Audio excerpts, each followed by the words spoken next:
Bonsoir mes amis, salam alaikum. Donc nous sommes le 20 mars 2023. غنهضرلكم اليوم على un événement تاع تشوف les hommes Poutine, Vladimir Poutine, qui tient tête à l'Occident, à l'OTAN, aux impérialistes.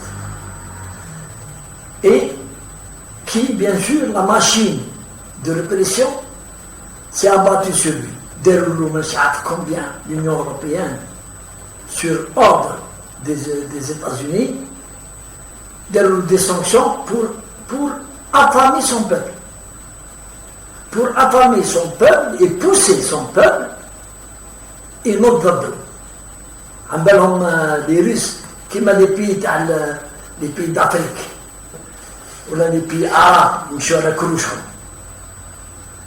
نوضلوا الشعب كيما حنا نحبوا يديروا لنا نوضلوا نرتبوا الشعب. دونك وشتوا والصرا ils ont manœuvré au niveau du TPI, tribunal international, qui n'existe que pour les pauvres ou pour les petits. Ou déroule un mandat d'arrêt international contre Poutine. Bon, ouais, ils s'en foutent.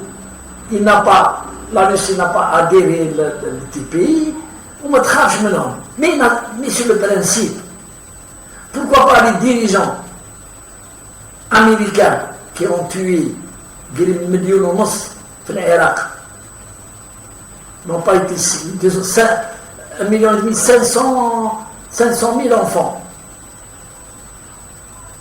Pourquoi ils n'ont pas été cités pour le TPI et d'autres? France et un peu partout. Pourquoi on a le génocide Tana, Marc Blanche, les dirigeants français du TPI? Bon, c'est la loi de la demi-mesure. Mais on a dit comme la vidéo,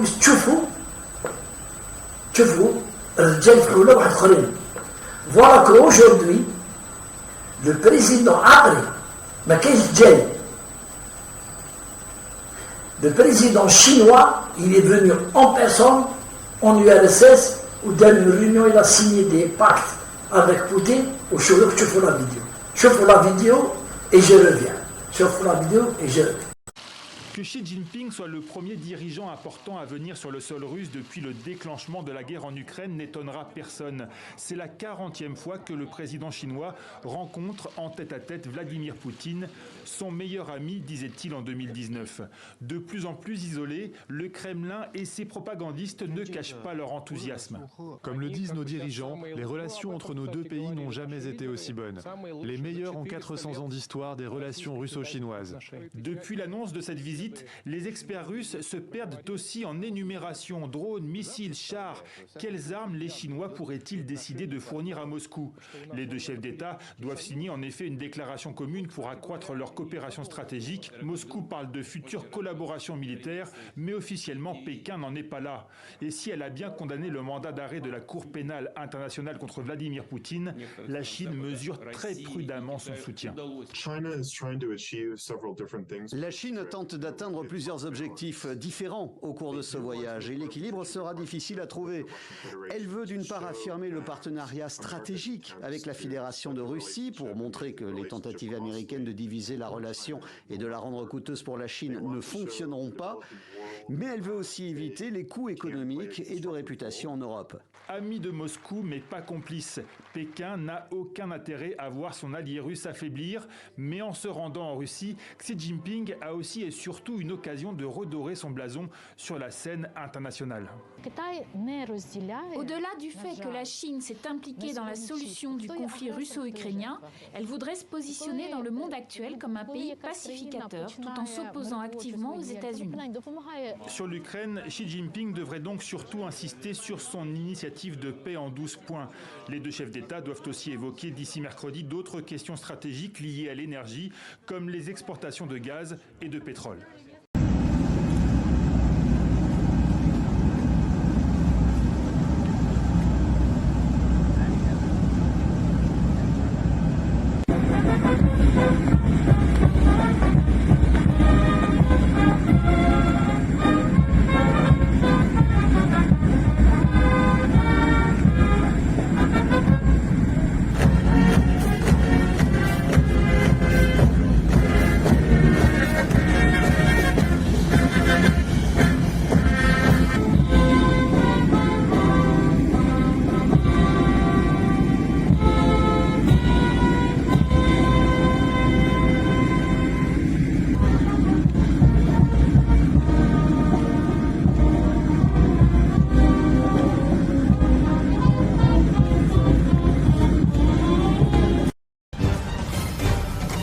Afrique Média. Le monde, c'est nous. Vous avez vu, le président chinois, l'une des puissances dans le monde, qui, elle est plus diplomate que Poutine, elle dit qu'on est venu pour la paix. Et non, c'est pas pour la paix. Et pendant la conférence de presse, il a dénoncé l'émission de mandat d'arrêt contre Poutine, contre un président, membre du Conseil de sécurité. Ça, c'est jamais vu. Les Occidentaux, ils لعبوا شغل الدراري صغار. يلعبوا بالقوانين. Un président, membre du Conseil de sécurité, tu vas aller derrière un mandat d'arrêt, comme un vulgaire bandit. Et il y a, c'est pas calcul. Pourquoi ils ont fait ça? Ils ont envoyé un mandat d'arrêt contre Poutine. C'est pour faire peur aux autres présidents, surtout les Africains, ou dans le monde arabe, ou Hanaya, c'est compris l'Algérie, pour faire peur à nos présidents. Alors attention, pour isoler Poutine. Ils vont leur dire attention, Torrent Poutine, ou Tkhomsouma, vous serez Kimarwa. Et le président chinois, ça n'a pas marché avec lui. Ah oui, il est venu avec une délégation, il a été accueilli comme un prince, ou déjà, ou des rois, ou que donc, on va voir dans les jours qui viennent. Le président Tebboune a été invité à aller en Russie. On va voir. Beaucoup d'autres dirigeants qui ont en Russie. On va voir. C'est un combat contre l'impérialisme, contre la dictature administrative et militaire de certains pays qui se prennent pour je ne sais pas qui. À un certain moment, plus de 60 ans, ils ont géré le monde. Mais nous sommes en 2023. Les peuples sont réveillés. Ils ne veulent plus de dictature indirecte que nous subissent les pays européens ou les États-Unis, les gendarmes du monde. Alors que dans les guerres, ils ont été battus plusieurs fois. En Afghanistan, au Vietnam. Ils ont quitté le Vietnam, la queue entre les gens. Par un peuple courageux, les Vietnamiens. Alors l'Afghanistan, kiff kiff. Alors la Somalie, kiff kiff. Quelle guerre pour les Américains? Le problème de l'Irak, c'est une coalition. Fait des pays arabes. Je ne sais pas combien de pays, 19 ou 22 pays, se sont coalisés contre Saddam Hussein. Regarde avec les bombardements, les chars de loin. Ils n'ont jamais gagné une bataille à la loyale, qui me goûte là. Par exemple, l'Algérie, le peuple algérien. Quand les Américains, un jour, ils seront qui m'a sorti le Vietnam, ou qui m'a sorti la France. Ils seront égorgés un par un, dans des attentats.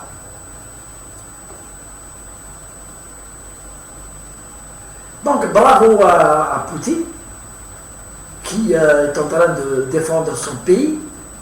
Ou alors peut-être il est allé un peu loin en agressant un pays voisin, mais c'est ça l'échiquier politique. Il ne veut pas que l'OTAN se rapproche de ses frontières. C'est par mesure de sécurité, par mesure préventive. Et il a raison. l'Algérie, les Israéliens دخلوا le Maroc, petit à petit. دخلوا une délégation économique, دخلوا des touristes, بداو يجوا des conseillers, حتى نولوا des bases d'Israël à nos frontières. dans quelque temps, on verra les troupes israéliennes ici, les frontières terrestres. Jusqu'au jour peut-être où ils nous attaqueront. Bon, mais qu'ils viennent. Qu'ils viennent. Surtout les Algériens, les Houthis. Ils vont bien les accueillir. Donc on revient à notre ami Da Poutine. Alain, je trouve qu'en 2023, c'est un homme qui est en train de faire ouvrir les yeux aux autres pays. Nous sommes des pays souverains.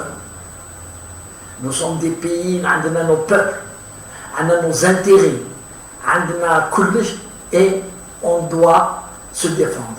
Et un président de la République, qu'il soit Poutine, qu'il soit Biden, qu'il soit n'importe qui, doit d'abord protéger son peuple, protéger son pays.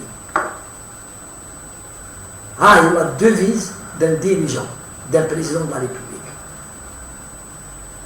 Et ne pas tourner le dos ou la faire la moue devant des attaques. Des attaques pernicieuses, où souvent on utilise les... Je parle de l'Algérie, pour nous attaquer, on utilise des Algériens. Ça s'appelle de la traîtrise. Le cheval de Troie, les Algériens عايشين هنايا ومن بعد يهربوا يروحوا لفرنسا ويساتاكا الألجيري بلادهم alors qu'ils sont dirigés. Eh bien, on verra que je trace l'histoire, mais avec Mqalbi, je souhaite que Poutine ne fléchisse pas, ou il maintient, même s'il faut utiliser la bombe atomique pour défendre son pays. Même s'il le faut, s'il est poussé à bout, il doit le faire. Allez, salam alaikum.